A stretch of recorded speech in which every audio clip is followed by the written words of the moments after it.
your host Rizwan, and it is madness time. March Madness is, well, it was upon us last week. We discussed it ad nauseum, but to spend at least the next segment and a half, maybe even we might even get into the full two segments, as there's been a lot of madness that's taken place in the last 3 days, and including today with a couple of matches coming up.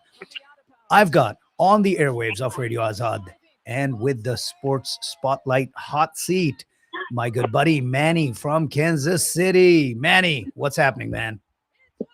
Hey, Rizwan. Thank you for having me. Great games, man. Oh Crazy my matches. goodness.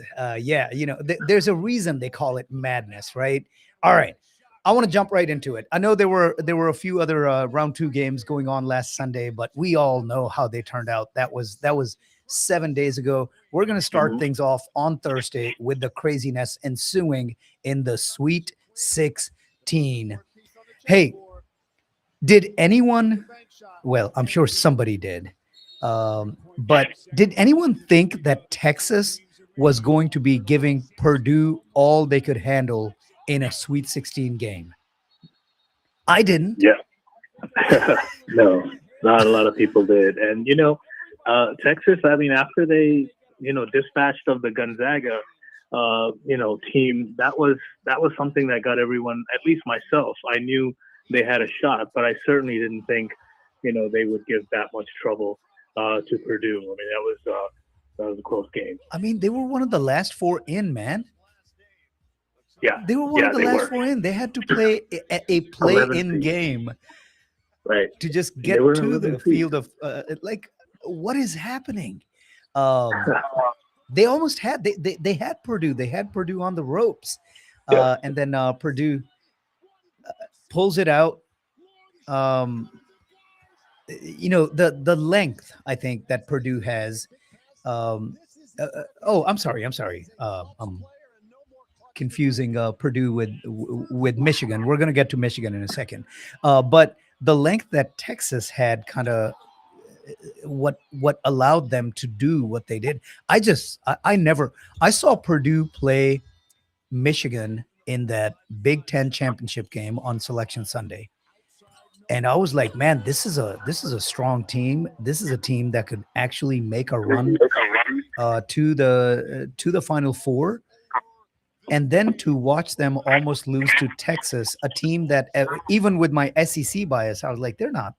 If they might not make it out of the play-in game, but I was like, they're not going to go beyond that. Yeah. I had them losing in the first round, and here we are, almost pulled it off, almost getting to the Elite Eight. They did, but Definitely. Purdue pulls it off and gets it done. All right, if we thought that was setting the stage for madness, the madness fully arrived in that second game on Thursday.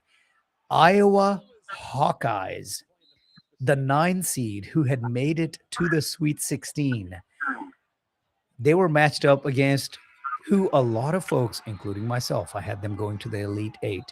Um, a lot of folks thought that this was going to be the team that was making history, the Nebraska Cornhuskers.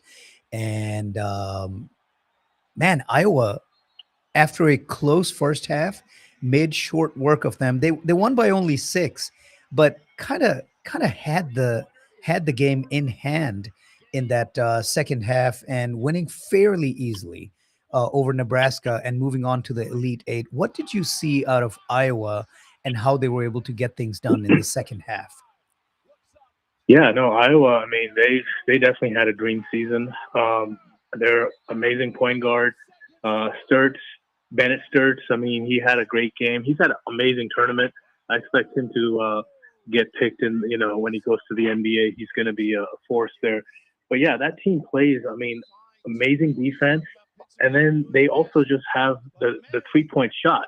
So when all things are clicking, that team is really hard to beat. And yeah, they almost punched ticket, getting into the Final Four, having just played into the Elite Eight. But Yep. that was a great season for them. Amazing run To your point, for a 9 seed. yeah, to your point, 13 off of 30 from behind the 3-point line. I mean, that's gonna do it. That's gonna get it done.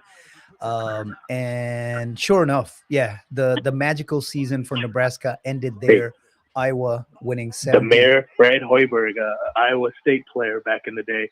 Yeah, he did a great job leading Nebraska. I mean, that's traditionally another football school, but for them to make this deep run into the second weekend, that's been a great season for them. It was absolutely, absolutely. All right. Well, that's just two games on the first day of the Sweet 16 madness. Um, then we had the game, um, Illinois and Houston. Oh yeah, I mean, a lot of folks look. A lot of folks had, even though Houston came in as a two seed, a lot of folks had Houston advancing it is. pretty far. Myself, yeah, I had Arizona and Houston out of the Big 12 going to the Final Four, Ooh, and only half right. yeah. But, So Houston had a great. I really expected them to make it back. You know, having lost in the championship last year to Florida, they definitely have the players. Great season, 30 wins this year.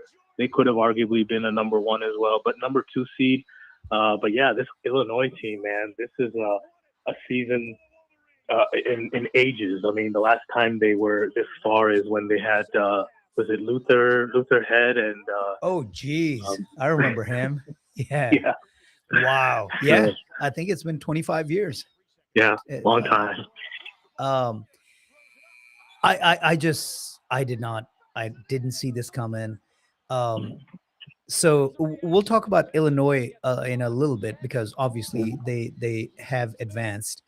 Yes. But is it time to talk about Houston? Look, you know, I don't if you watch the video later, I was doing what are the kids doing the 6-7. I was doing that like, you know, on one hand, Sampson has absolutely made this program relevant, right? Oh yeah.